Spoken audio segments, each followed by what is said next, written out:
Welcome है आपका sports mighty के ऊपर। तो मनोलो मार्केस हम बन चुके हैं इंडियन फुटबॉल टीम के न्यू हेड कोच, बट उनके आने से बाईचुंग भूटिया ने रिज़ाइन क्यों कर दिया है और क्या ऐसी चीज़ें फेडरेशन में देखने को मिल रही है जिसका सीधा सीधा कह सकते हो कि इंडियन फुटबॉल के ऊपर पड़ रहा है, और कौन सी मनोलो मार्केस के सामने चुनौतियां और चैलेंजेस आगे आने वाले हैं।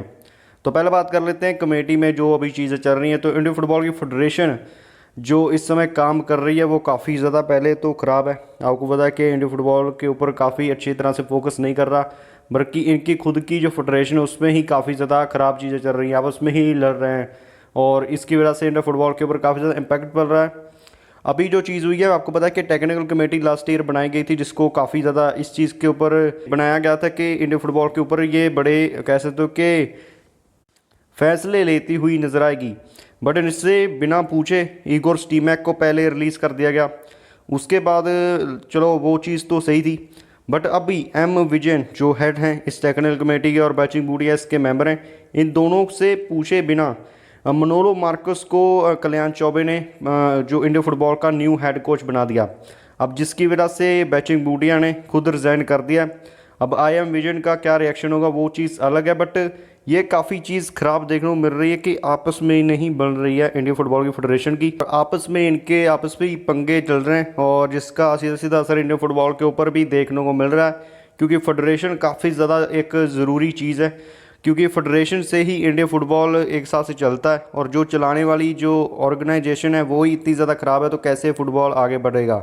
अभी आप बीसीसीआई का एग्जाम्पल दे सकते हो, उसमें ऑफकोर्स कंट्रोवर्सी होती है, बट इतनी ज़्यादा कह सकते हो कि चीज़ें नहीं चल रही, जिसकी वजह से क्रिकेट हमारे इंडिया में काफ़ी अच्छा कर रहा है, और यही एक बड़ा भी रीज़न है कि इंडियन फुटबॉल फेडरेशन की वजह से हमारा फुटबॉल काफ़ी ज़्यादा पीछे चल रहा है। अब ये एक बड़ा चैलेंज होगा। अब बात कर लेते हैं मनोलो मार्कस के बारे में कि कौन से उनके लिए चैलेंज रहेंगे। पहला तो यह है कि पॉलिटिक्स से खुद को और साथ ही में अपने जो प्लेयर्स होंगे इंडियन टीम के उनको कैसे दूर रखना है। जो कमेटी जो कह सकते हो कि फेडरेशन आपको चला रही है आपकी टीम को, और आपको उसमें इतनी ज़्यादा ख़राब चीज़ें चल रही हैं, उससे कैसे प्लेयर को और ख़ुद को बचा के रखना है, और कैसे उस पॉलिटिक्स से खुद को दूर रखना है। क्योंकि इगोर स्टीमैक काफ़ी ज़्यादा इन्वॉल्व होते थे इन चीज़ों की वजह से, और जिसकी वजह से परफॉर्मेंस के ऊपर भी काफ़ी ज़्यादा असर पड़ना बाद में स्टार्ट हो गया था।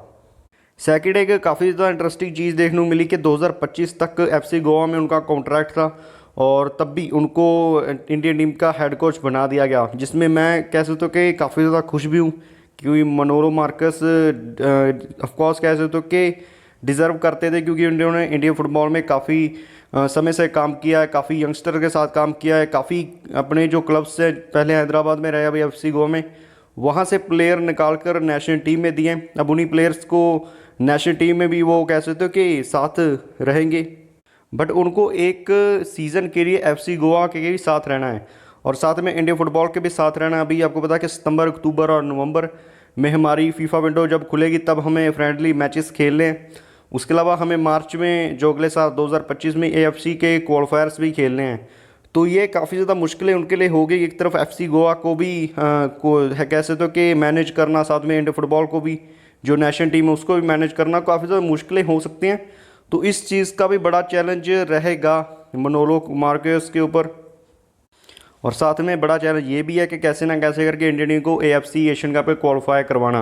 अब एक और चीज़ है कि एएफसी एशियन कप के क्वालिफायर्स मार्च में आने वाले हैं। इसका मतलब है कि इंडियन टीम को अगले साल टिकट बुक करनी होगी एएफसी एशियन कप 2027 के लिए। अब ये चीज़ इंडियन टीम को करनी चाहिए मेरे हिसाब से, क्योंकि आप लोअर रैंकिंग टीम्स के अगेंस्ट ही इन क्वालिफायर्स में खेलोगे, तो अगर वहाँ पे भी अगर आप अच्छा नहीं कर पाए, अगर वहाँ पे क्वालिफाई नहीं कर पाए, तो इंडियन फुटबॉल को मेरे हिसाब से तो बंद कर देना चाहिए। चाहे कैसा भी कोई कोच हो पाए, चाहे इगोर स्टीमैक होता, चाहे कोई और कोच होता, तो एटलीस्ट हमें एएफसी एशियन कप के लिए तो क्वालिफाई करना चाहिए। ये भी एक बड़ा चैलेंज रहेगा मनोलो के लिए। साथ में तीसरी चीज़ जो काफ़ी ज़्यादा इंटरेस्टिंग है, क्योंकि एक चीज़ काफ़ी देखने को मिलती है कि अगर किसी क्लब का कोई कह सकते हो कि कोच होता है, और अगर वो नेशनल टीम का बन जाता है, तो ज़्यादातर अपने प्लेयर्स जो उसके साथ क्लब्स में खेले होते हैं उनको ही नेशनल टीम में मौके देता है। तो ये चीज़ भी एक मनोलो मार्कस को रखनी चाहिए कि सही तरीके से सिलेक्शन करना भी काफ़ी ज़्यादा ज़रूरी है।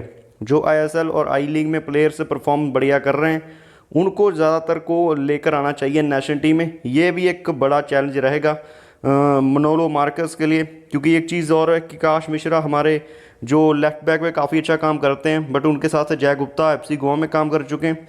तो उन दोनों में से अगर जय गुप्ता को मौका मिलता है तभी उनके ऊपर क्रिटिसिज्म आ सकता है कि FC गोवा के प्लेयर को कैसे ये बंदा कैसे तो कि प्रेफरेंस दे रहा है। साथ में अगर ब्रैंडन को मौका मिलता है, ब्रैंडन की परफॉर्मेंस बढ़िया नहीं आती, तो तब लोग ये कहेंगे कि साहल को क्यों नहीं मौका दे रहा।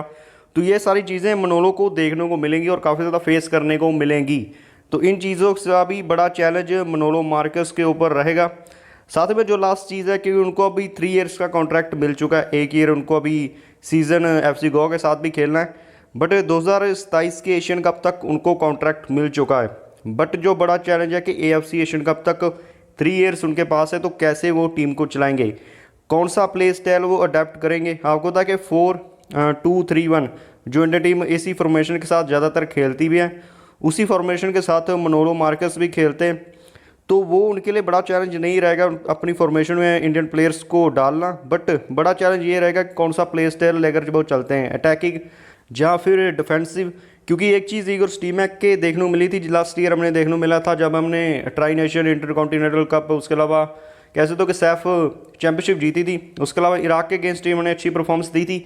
तो लगा था इंडिया टीम एक अच्छा प्ले स्टाइल में खेलने वाली है और आगे भी खेलेगी वर्ल्ड कप क्वालिफायर और AFC एशियन कप में, बट उस चीज़ को ड्रॉप कर दिया जब ईगोर स्टीमैक ने देखा कि स्ट्रॉन्ग टीम्स हमारे सामने आ रही हैं। तो वो चीज़ नहीं करने की ज़रूरत है। जो प्ले स्टाइल आप वीक टीम्स के अगेंस्ट बनाते हो, शुरू करते हो, वही चीज़ आपको स्ट्रॉन्ग टीम के अगेंस्ट कैसे करेंगे मनोलो मार्कस, ये भी एक बड़ा चैलेंज हो सकता है। क्योंकि वीक टीम्स के अगेंस्ट तो अच्छा कर लेते हो, बट स्ट्रॉन्ग टीम्स के अगेंस्ट क्या आप इतना बड़ा दिल रखते हो कि उन्हीं टीम्स, बड़ी टीम्स के अगेंस्ट हम अपना फुटबॉल खेल सकें। तो ये भी एक बड़ा चैलेंज रहेगा मनोलो मार्कस के ऊपर। और 2027 का AFC एशियन कप भी काफ़ी ज़्यादा ज़रूरी है, क्योंकि वहाँ आपको बड़ी टीम्स खेलने को मिलेंगी और वहाँ पे बढ़िया परफॉर्मेंस करना ज़रूरी है। और इंडियन फुटबॉल एटलीस्ट ये चीज़ हो कि वहाँ कुछ बड़ा अचीव तो नहीं, बट एटलीस्ट ये चीज़ दिखा सकें कि इंडिया का भी फुटबॉल है और हम भी बढ़िया फुटबॉल खेल सकते हैं और हमारा भी खुद का प्ले स्टाइल है। तो ये सारी चीज़ें बड़े चैलेंज मनोलो मार्कस के लिए रहेंगे। उसके अलावा आप कितने खुश हो मनोलो मार्कस को जो next Indian football national team का हेड कोच बनाया गया है, आप कमेंट में बता सकते हो। उसके अलावा वीडियो कैसी लगी तो लाइक करना। इंडियन फुटबॉल से रिलेटेड ऐसा कंटेंट चैनल पर आता रहेगा। तो फिर मिलते हैं अगले वीडियो में। Thanks for watching.